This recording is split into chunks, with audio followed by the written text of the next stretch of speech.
What character is the best for a beginner in this game is a very widely debated subject in my experience, and one that I have some pretty mixed feelings on.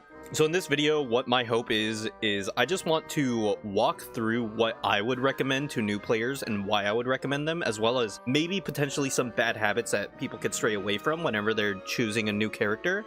This isn't going to go through the entire list of characters because some characters are more friendly than others, and I just want to highlight a small handful. While this guide slash discussion is meant to ease newer players into playing certain characters, ultimately Don't Starve is a game that you fundamentally have to learn the game in its entirety rather than learning any one specific character. So what I personally would recommend is you pick a character that you are interested in and a character that you are going to be willing to play for a long extended period of time, because chances are you're going to be dying a lot, you're going to be playing this game a lot before you have a solid understanding of what it is that you can do and what it is that you should do. Starting off this video, I want to talk about Wilson, who most people tend to just recommend blindly because Wilson is the basic boy of Don't Starve. He doesn't really help or hinder new players in their learning experiences, but he also doesn't help new players learn how to make the best use out of their character's specific ability and what they could bring to the team that other people can't. The benefits of Wilson as a starter character aren't really there, all things considered. He only really has a beard, and new players are probably going to lose them via death before they get too much mileage out of it. Naturally, people are going to need to take time to learn the mechanics of the game and how to deal with different threats as they come along, which I do have a video on if you guys want to go check that out. Most basic bare bones guide. His downsides are that he's just kind of boring in comparison to a lot of other characters, in my opinion. There isn't really a state in which you feel like you're contributing as much as you can as Wilson, rather than as much as you can as another character such as Wendy. Wendy is a very easy option for beginners to play just because of Abigail. The benefits of choosing Wendy are that Abigail is just a really strong option for dealing with a large amount of enemies. Spiders become something easier to farm, hounds are less of a threat, and bees are incredibly easy to clear out. Along with her slower sanity drain from night and dusk, just helps with overall sanity management for new players. Her average stats are overall just great, seeing as how, realistically, I would say she should have less health or less sanity or some downside in regards to her stats, but the fact that she doesn't have that makes her an even stronger character than if she did have lower stats, like what they did with Wickerbottom. The downsides to picking Wendy as a beginning player is that it is very easy to get an over-reliance on Abigail, which is probably going to hinder the growth of a lot of people. Experienced players will ask you to clear things out for them, and if you only play Wendy, then you're not going to be able to adequately deal with certain threats by learning how to kite and things of that nature, and learning how to deal with large quantities of enemies at one time. Along with that, just being asked to go do certain tasks by more experienced players, and if you're not comfortable with doing said tasks, then that could cause problems for you and the people that you're playing with, because all of a sudden all the pressure falls on you to clear out the spider nests, and all the pressure falls on you to clear out the bees, and just so on and so forth. Abigail is also probably going to aggro onto things that you don't want attacked, and there isn't really much else to say about picking Wendy and her downsides as a new player. She does deal slightly less damage to other enemies.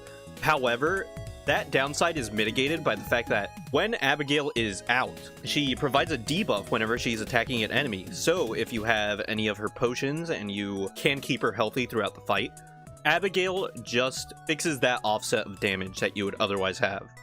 I have in my notes here for under cons, Buzz Lightyear Al's Toy Barn clip / Garfield and Big Garfield Mall type thing, and I'm not gonna lie, I kind of forgot what that meant. I'm assuming what it means is you aren't going to stick out in regards to players.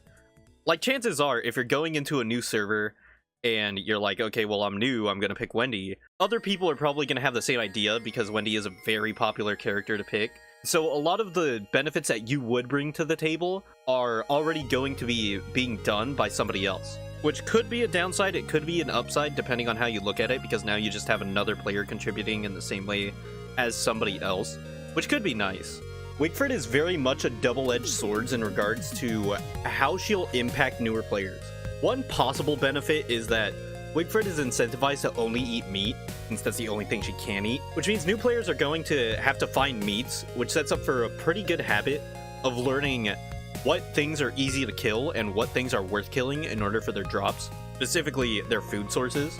Wigfrid also has a natural damage absorption for her, which means she is more forgiving for new players who are just now learning the combat of this game. She also has access to her own weapons and armor, which helps new players have more options for those things. This doesn't really have the same issue of over-reliance as something like Wendy would have in regards to Abigail, since it is pretty easy to substitute Wigfrid helmets for football helmets and battle spears with most anything else. Her downsides do include the same upside I mentioned a while back of only being able to eat meat, which initially does have the downside of new players struggling to find meat sources. However, I think once they get into the groove of being able to kill spiders or being able to kill pigs or being able to kill all sorts of things for their meat, this becomes pretty irrelevant. She quote-unquote incentivizes tanking, or at least that's what a lot of people bring up whenever I recommend Wigfrid to them as a starter character. I never really understood this point personally because while Wigfrid does tank easier, it's not like Wigfrid is the only character that can develop that habit. If you look at the entire roster, then most any character can tank just as well as Wigfrid can with something like a marble suit or even just like a log suit and a lot of healing. I understand that people might take to tanking as Wigfrid a bit easier. However, if you are playing with other people, which I would recommend you do get into this game with other people, you and other people should hold each other accountable for learning how to do things like kiting and learning how to get enemies aggroed onto other things. What my biggest issue with recommending Wigfrid would be is Wigfrid gets you into the mind state of you always have higher than average health, you always have a damage absorption, and you always have a higher damage threshold. So this could get you into like some pretty bad habits, all things considered, of where you're thinking to yourself, oh, I could tank these last 2 hits in this enemy's health pool because I dealt this many swings worth of damage to him. Therefore, he is going to die within this threshold. Where if you swap to a different character that doesn't have that damage increase or that damage reduction, you get punished a lot more for that. Willow is a character who is very similar to Wendy in regards to a starter character, because both of them do have followers, but Willow has the edge over Wendy in one regard, and that's easing newer players into the concept of sanity. Willow having a lower sanity threshold is a downside. However, she does have more ways to manage her sanity and has an easier time dealing with sanity monsters due to her spawning with Bernie the bear. This makes Willow a character where you can ease new players into meddling with sanity by having an easy way to recover from it, that being just standing in a fire, and an easy way to deal with its consequences in order to properly learn the behavior of one of the most prominent enemies in this game, that being nightmare creatures. Willow also helps with gauging the distance of fire spread, which is a surprisingly useful skill to develop, all things considered. Because sometimes you're in winter and you need to burn down a tree for heat, but you don't want to burn down an entire forest. Not to mention star caller staffs are also something that is good to gauge the distance of when you get more experience in the game, but I digress. While Willow does have a handful of benefits that improve her survivability and incentivize learning certain things that are constructive, she doesn't have a lot of versatility in comparison to a character like Wendy. The freezing threshold being lower is something that is very impactful early on if you aren't adequately prepared for winter. However, this is something that can easily be remedied just by having a thermal stone and catching trees on fire. The same deal as most every other character. There's also the issue of potentially burning down your base if you're not familiar with the fire spread range, which can be pretty bad. There are also a few characters that I would recommend you stray away from. Now, granted, this is all something that I personally think is impactful and something that you should stray away from. However, each person is entitled to their own opinion. Weber is a character that new players tend to gravitate to, but I personally would recommend against that. Weber is a surprisingly difficult character to play as a new player, since he is sometimes more of a hindrance to your team than a boon, because of a lot of nuances surrounding spiders, such as starting spider wars, knowing the range of spiders and the distance in which to place them in regards to a base, as well as just knowing how many spiders that you should have at one given time. since having a large quantity of spiders can make it problematic for everybody else in your base, just because you can misclick on spiders, hit them once, and then that person is dead because a Weaver brought like 50 spiders into them. So until you really have an adequate understanding of the game and what things that you would prefer and what things you would like, I would recommend you stray away from Weaver, personally. Walter is a character that is initially appealing in regards to newer players because he doesn't really have to deal with sanity in the same way. On the surface, that seems like a pretty good trade-off. However, rather than viewing Walter as a immunity to sanity character, I would say, more proper way to view him is the don't get hit character, which new players tend to have a pretty rough time not getting hit just because they are unfamiliar with kiting, because they take damage here and there, which is perfectly understandable.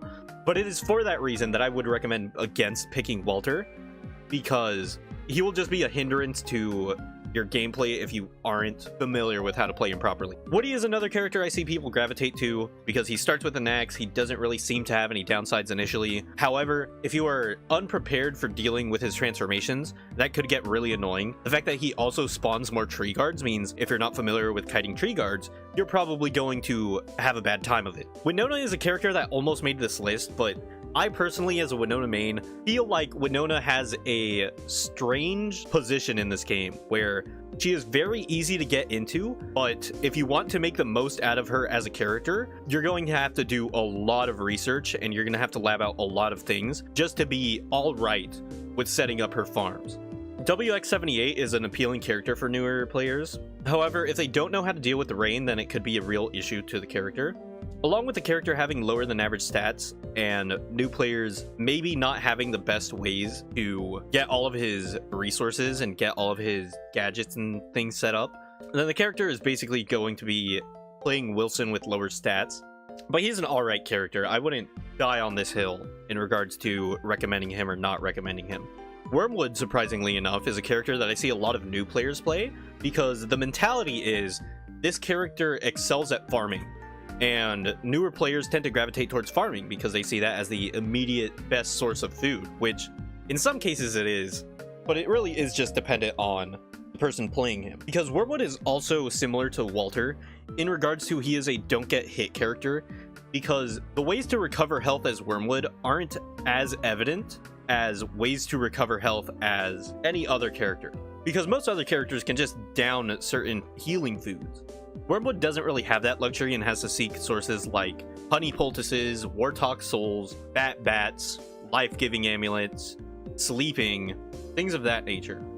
Wortox is another character that people tend to gravitate towards just because people think of him as the OP broken character for whatever reason. I can't really say that he is a character that I personally would recommend because he incentivizes a lot of combat, which, if you're unfamiliar with combat in this game, once again, you're going to struggle to make the most out of this character. But similar to WX, especially now, seeing as how he got a ton of buffs recently, I wouldn't die on this hill in regards to recommending this character or not recommending this character. But that's all the characters that I think are characters you should either stray away from, honorable mentions, characters that you should pick and choose if you're starting out in this game. Just to reiterate my sentiments earlier on, Don't Starve is a very, very complicated game, and chances are you are going to lose a lot of the time. You are going to die, you are going to reset worlds, and you're going to struggle. There isn't really any one character that alleviates all of that. There are definitely characters that benefit more than others, but ultimately, you just have to stick with this game until you get good at it. So just pick a character who you think that you are willing to invest a ton of time in. Pick a character that you think you are willing to play throughout all of the trials and tribulations, and just go learn the game and have fun. But hopefully, some people benefited from this guide in some way, shape, or form, whether or not that's even through just playing with other people and recommending what character they should be playing. But that's all I wanted to talk about, so until next time, bye-bye.